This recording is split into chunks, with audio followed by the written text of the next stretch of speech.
What is going down, good people? AEW's Full Gear 2023 has officially come to a close. I'm going to go out and say it already. This was a really, really good show, man. From like top to middle to end, this was overall a really good show for AEW. I don't usually talk about the pre-show, let alone watch it, but I was able to catch the final minutes of the match between MJF and his mystery partner, that being Samoa Joe, defeat the Guns, and the Guns took out MJF, injuring him, and it seemed like MJF was done for.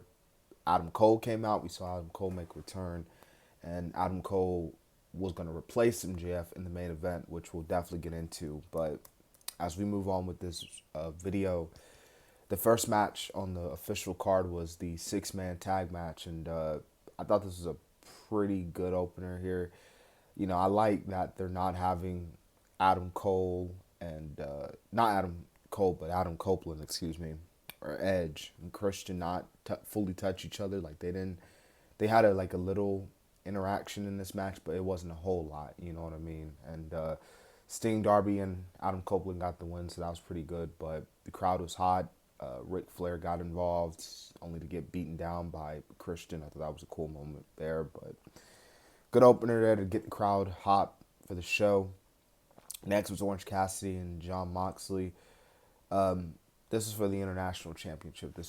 I thought this match was solid. Not as good as their match at All Out, but not necessarily saying it was bad. Orange Cassidy obviously retaining the championship, I feel like, makes perfect sense. Obviously wanted to get his win back against Jon Moxley. So, you had it there. And then, of course, you had Hook, Willa Yuta going at it. So, like the commentator mentioned, this feud is far from over, especially between Hook and Willa Yuta. But we got Tony Storm defeating Hikaru Shida, and Tony Storm is the new AEW Women's World Champion. And I said this in a video. I know I recently removed it, but nonetheless, I thought the match was solid and cool for Tony Storm winning the championship. Especially with this character she's got. Obviously it's very over with the crowd. I think she's doing pretty good with it, but at the same time, it's like they keep putting the championship in the car Shida, and then she loses the championship. Like this is like her again like her third reign, and she won the title, then lost it all out, won it again, then lost it again, and it's like I get she had a long reign during the pandemic, but it's like in this case she just ends up being a transitional champion, and I mean it, But outside of that, like I said, Tony Storm's a new champion, but it's like I'm not mad that Tony won. It's just I'm more of like again Sheeta just necessarily didn't really get to show off. But the match was okay. The ending was kind of sloppy, in my opinion. But moving on, this ladder match was freaking phenomenal, man. This ladder match for the tag team titles, Ricky Starks, Big Bill retained their titles. There's really none more I can really say, but just all around really good stuff, man, by four teams, really. So the next match was Julia Hart winning the TBS championship, defeating Chris Statlander and Sky Blue. And Julia Hart, definitely a cool moment for her, but this was actually a pretty good match between both three women. Um, but yeah, Julia Hart winning was pretty cool. Chris Statlander, I said she had a good reign as champ. Sky Blue, she looked good in this one despite losing, but I think all three women killed it here. So, but Julia Hart is the new champ. So, oh man, I told y'all in the predictions, man, I've been saying it for the longest that this match I was looking forward to the most. And this match, I think these guys not only knocked it out the park, I think they went over the expectations of this match. I'm talking about Swerve and Hangman and this Texas Death Match. I mean, this is the equivalent of two guys that just beat the shit out of each other, and rightfully so. Like Hangman didn't even let his music hit; he just came out and attacked Swerve, and for good reason. This man literally came into your home, went into your child's room. Like if a man did that to my child, it's on sight, man. Like I gotta kill you, man. Father, forgive me for what I'm about to do, but I'm no regrets. And I mean, this match was just brutal, man. It was just physical.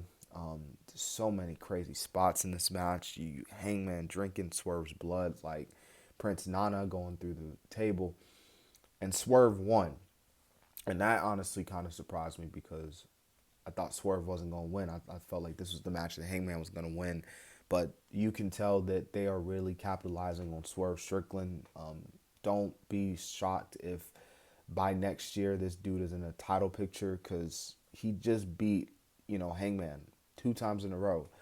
Now, unless they do a third match, because he had like Brian Cage get involved in this match, which definitely played a role. But nonetheless, Swerve won, and I'm assuming if that's the end of the feud, then wow, like Swerve just completely broke Hangman, like mentally and physically. The Golden Jets defeated the Young Bucks here. This is actually a pretty good tag match, like I thought this match was going to be like a cool down period, but it was actually pretty good. The Young Bucks, again, with their child tantrum after the match because they lost the match, but the Golden Jets won, and kind of like I said, this sends the Young Bucks, further over the edge. And I'm not mad that the Golden Jets won this match. Before I do get to the main event, they did announce the signing. Will Ospreay, not really a surprise for me on my end because I kind of, well, everybody pretty much saw the signs coming that Will Ospreay was going to sign to AEW, and he said he got unfinished business in New Japan, so he's going to finish up his run in New Japan, and then he's going to officially come to AEW. But really good signing for AEW. Will Ospreay, definitely one of the most talented wrestlers in the world. So man, gonna kill it. Uh, MJF defeated Jay White. So this wasn't a bad main event. MJF, I say, I kind of thought the build up was a little nice. Adam Cole coming out. I knew MJF was coming back, like, because I was like, there's no way they're gonna actually do this. But MJF came and he fought Jay White, and I thought this was a pretty good main event. But I will say, I think the ending was somewhat, and I'm gonna say somewhat, not fully, but somewhat anticlimactic.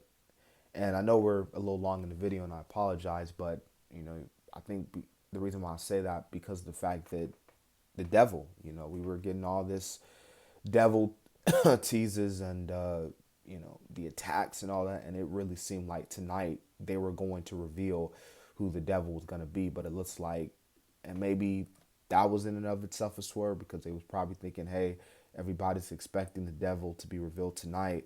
Let's kind of swerve the people into thinking that it's going to be tonight, and let's do it another time. So, but we'll see what happens. But overall, this wasn't a bad show. Like, this was, again, this was a really, really good show for AEW. Like, AEW Full Gear was a really, really good show. And, the Continental Classic, AEW World's End, and other stuff, it's going to be really interesting to see what AEW does next. So that has been my official review for AEW Full Gear. I hope you guys have enjoyed. Earlier, well, yesterday technically, because this is coming out on Sunday, I posted my Survivor Series War Games prediction. So if you want to check that out, go check that out. But I appreciate everybody tuning into the review. Let me know in the comments how you felt about this pay-per-view, and